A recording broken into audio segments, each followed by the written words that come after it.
নমস্কার, আমি doctor GS Mukherjee. আজ আমরা আলোচনা করব চুল পড়ার বেশ কিছু কারণ নিয়ে।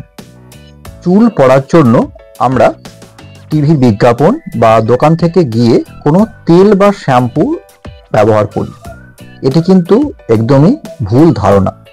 এই যে চুল পড়া বা হেয়ার লস, এটি কিন্তু অন্যান্য রোগের মতনই একটি রোগ এবং অনেক ক্ষেত্রেই শরীরের মধ্যে ঘটে চলা বিভিন্ন রোগের একটি পূর্ব লক্ষণ হচ্ছে এই চুল পড়া। মহিলাদের ক্ষেত্রে চুল পড়ার একটি মূল কারণ হচ্ছে অ্যানিমিয়া বা হিমোগ্লোবিন কম থাকা, যে সাধারণ অর্থে রক্ত কম থাকাও বলা হয়ে থাকে। এছাড়াও শরীরে যদি আয়রন কম থাকে, সেটিও চুল পড়ার একটি কারণ। অনেক সময় আমরা চুল পড়ার জন্য থাইরয়েডের সমস্যাও খুঁজে পাই। মহিলাদের ক্ষেত্রে যদি পিসিওডি বা পলিসিস্টিক ওভারিয়ান ডিজিজ থাকে, সেক্ষেত্রেও বিভিন্ন রকম হরমোনাল ইমব্যালেন্স তৈরি হয়, সেজন্য চুল পড়ে থাকে। এছাড়া বিভিন্ন ধরনের ঔষধ খাওয়া, বিশেষ করে গাইনোকোলজিস্টের কাছ থেকে বিভিন্ন ধরনের ঔষধ কিন্তু চুল পড়ার জন্য দায়ী হতে পারে।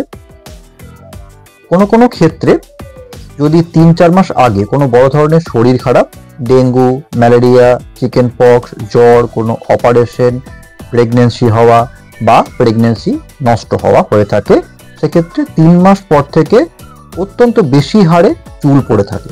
এই রোগটিকে বলা হয় টেলোজেন এপ্লুভিয়াম।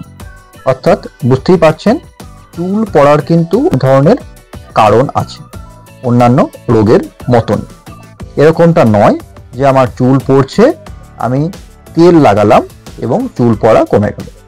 এই চুল পড়ার জন্য তেলের কোনো ভূমিকা নেই। অনেক ক্ষেত্রে রোগীরা ভাবেন যে আমি শ্যাম্পু ব্যবহার করছি, সেজন্য চুল উঠছে। কিন্তু এই চুল ওঠার জন্য আপনার শ্যাম্পু একদমই দায়ী নয়। যে ব্যক্তির চুলের সমস্যা নেই, তার যদি চুল হাত দিয়ে টানা হয়, তাহলেও কিন্তু চুল আসবে না। এটি কিন্তু আমাদের একটি পরীক্ষা। এটার নাম হচ্ছে হেয়ার পুল টেস্ট। অর্থাৎ আমরা একটি নির্দিষ্ট ক্রাইটেরিয়ায় বেঁধে চুলটিকে হাত দিয়ে টেনে পরীক্ষা করে দেখা হয় যে হাতে কতগুলি চুল আসছে। তাই কখনোই আপনার চুল ওঠার জন্য শ্যাম্পু দায়ী নয়। হ্যাঁ, কিছু ক্ষেত্রে অধিক ক্ষারযুক্ত জল চুলের জন্য দায়ী হতে পারে। সেক্ষেত্রে অ্যাকোয়াগার্ডের জল নিয়ে যদি শ্যাম্পু করা যায়, সেটা সব থেকে বেস্ট হবে। কিন্তু চুল ওঠার যে মূল কারণগুলি, সেগুলিকে আমাদের আগে সন্ধান করতে হবে। ভালো থাকুন, সুস্থ থাকুন, আবার দেখা হবে। নমস্কার।